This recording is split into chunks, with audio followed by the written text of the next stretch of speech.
అందరినోళ్లను మూయించాడు. తనదైన శైలిలో టీమిండియా కీలకమైన మ్యాచ్లో గెలుపు వరకు నిలబడి టీమిండియా పరువును నిలబెట్టాడు.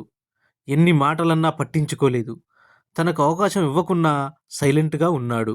తనదైన రోజు రావాలి, వస్తుందని ఎదురుచూశాడు. చివరకు రానే వచ్చింది. స్వదేశంలో జరుగుతున్న T20 వరల్డ్ కప్ మ్యాచ్లో సత్తాను నిరూపించుకున్నాడు సంజు శాంసన్. అతడెవరో కాదు, మన సంజు శాంసన్. ఒక మ్యాచ్లో ఛాన్స్ ఇస్తే మరో మ్యాచ్లో పక్కన పెట్టేవారు. అలాంటి వారికి చెంపపెట్టులా తన ఇన్నింగ్స్ హిస్టరీలో నిలిచిపోయే విధంగా ఆడి అందరి నుంచి మన్ననలు పొందాడు. అతడే సంజు శాంసన్. 196 పరుగుల లక్ష్యం ఛేదించే వరకు క్రీజులో నిలబడి వికెట్ ఇవ్వకుండా నిలబడి పోరాడి భారత్ను సెమీస్కి తీసుకెళ్లాడు.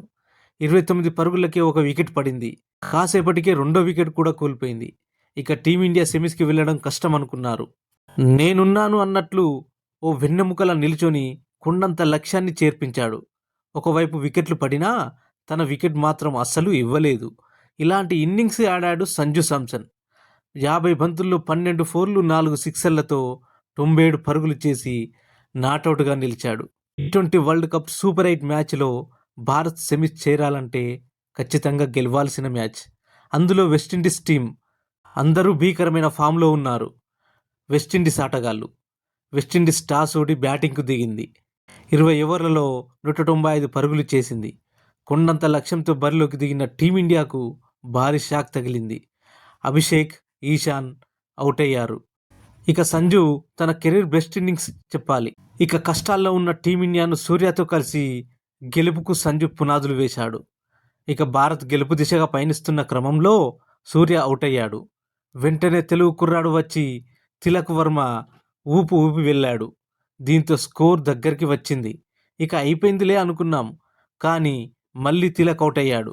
ఇక ఆల్రౌండర్ పాండ్యా వచ్చి ఇన్నింగ్స్ రొటేట్ చేస్తూ ఆడడంతో టీమిండియాకు గెలుపు సులువుగా మారింది. కానీ చివరిలో హార్దిక్ కూడా అవుట్ అవ్వడంతో మరో టెన్షన్. మ్యాచ్ గెలుస్తుందా లేదా అనేది అనుమానం. మరో ఎండ్లో సంజు ఉన్నాడనే నమ్మకం. వికెట్లు పడుతున్నా తన సహనం మాత్రం కోల్పోలేదు. చివరి ఓవర్లో 7 పరుగులు కావాల్సి ఉంది. స్ట్రైకింగ్లో సంజు శాంసన్.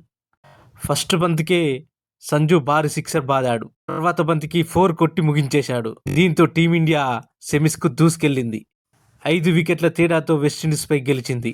కానీ ఈ గెలుపులో సంజు శాంసన్ కీలక పాత్ర పోషించాడని చెప్పాలి. ఈ ఇన్నింగ్స్ స్థాయిగా నిలబడుతుంది.